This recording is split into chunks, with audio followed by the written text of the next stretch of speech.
For my cosmic lesson, I have chosen to do Grandfather Rock because I think it's such an impressionistic story that I think children would really cling to this, and I think it's a great way to introduce them into what's going to be coming. And so I have it here with me because I think I would hold on to it as I told the story. That way I could refer back so I wouldn't miss any major or interesting things that, could be left out. So I would invite all the children from all grades to come join me for this lesson. And I would start with saying, thank you for coming to my lesson. Today, I have a very special story to tell you, and I think you're going to love it. It's one of my favorite stories. It's called Grandfather Rock. So, this story takes place a long, long time ago. Long before you were born, long before I was born, long before your grandparents were born, and even their grandparents. This is such a long, long time ago.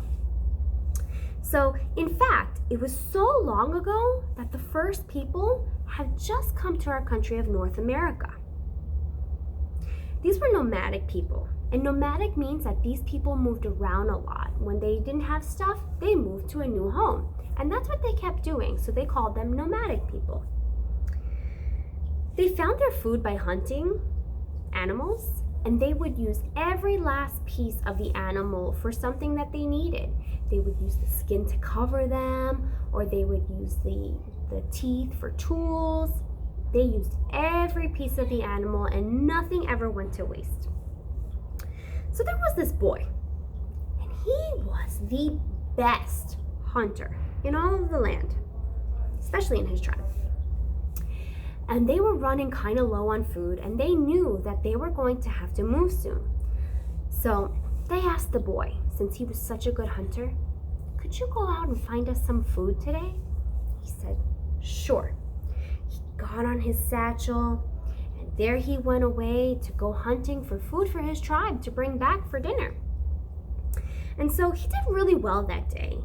He found some flowers, put them in his satchel. He found some mushrooms, some berries, a lizard or two, as well as some little treasures to take home with him. He just kept them all in his little satchel. And he decided to return home. And as he headed out the forest, he crossed this big, enormous rock. He thought, wow, it's a big rock. He looked around, kept going. So, as he crossed the meadow, he heard a loud, boy! He stopped. He looked around, couldn't see anybody. He said, okay, kept going.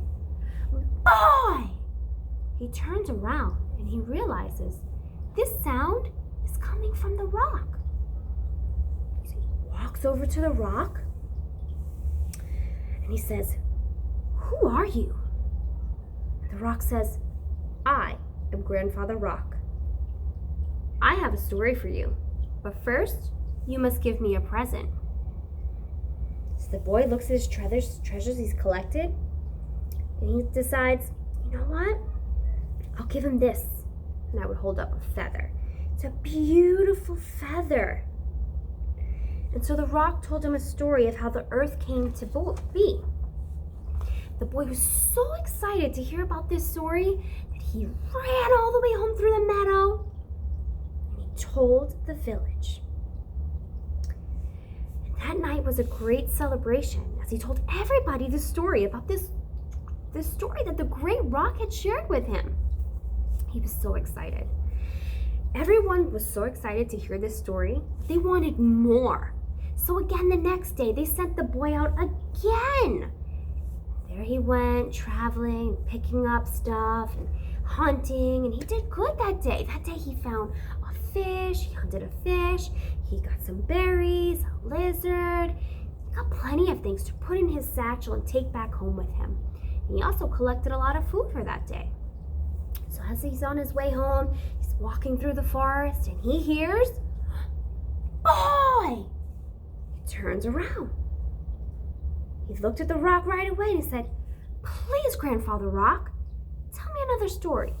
Grandfather Rock says, okay, I'll tell you another story, but you have to give me a present first.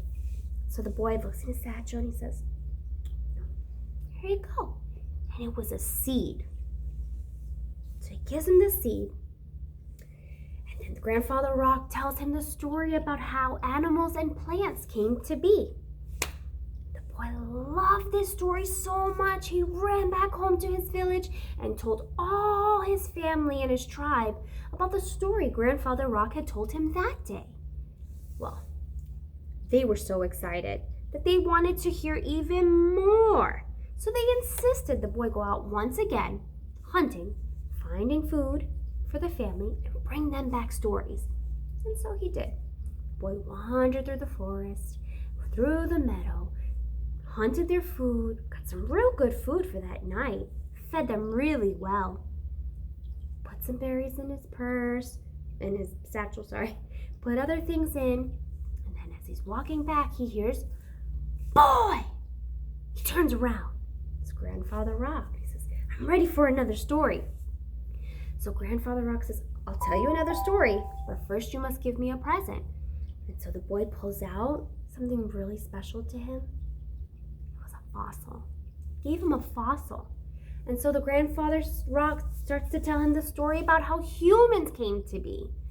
And the boy is so excited. He runs all the way through the meadow back to his house, back to his tribe. And he tells the tribe over, all the food they're eating that he hunted that day about the story.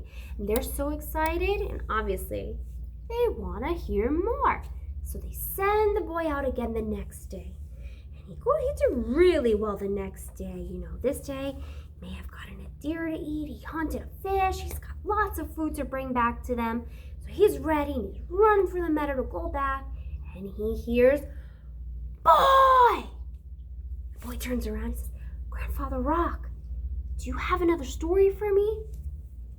And Grandfather Rock said, I will tell you one more thing, but I need a present first. So the boy reaches in his satchel and he pulls out the most special gift to him. It's a shell, and he gives it to Grandfather Rock. So Grandfather Rock tells him, this is the last story I have for you. The stories I have shared with you are for you to keep for your people. When you leave this place and meet other tribes, tell them my stories. You will pass these stories on to your children and your children's children, and they will tell all their children. Now I've told you all I know. And so it was that stories came into our world, and stories are told by storytellers everywhere to make us enjoy and learn and grow and help us connect to the world around us. And that was the first story, the story of Grandfather Rock. And so I think this story would be great for any age, all the way up to 12. I mean, even so on, I've told a lot of teacher friends this story and they loved it.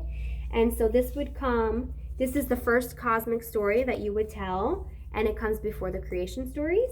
The points of interest, I would just say, would be the way you're telling the story dramatically and engaging the children in what you're saying. The control of error, I think, could be, that was kind of hard for me. It just kind of, maybe the boy part, if they're repeating it, like if they're saying it, they're kind of getting it. Adaptations, I thought the only thing maybe I could do is just print it out like this and let them read along if they wanted to, or speak into it, make a PowerPoint and let them listen to it. Follow-up would be, I think I would have them draw what they imagined, what they envisioned as I was telling the story. To assess them, I would ask questions about what they thought about it, and what was their favorite part, and what they found interested. And then the isolation of difficulty would be, could they follow along in the story? Did they retract anything from it? What did they gain? And then always I would say, thank you for coming to my lesson.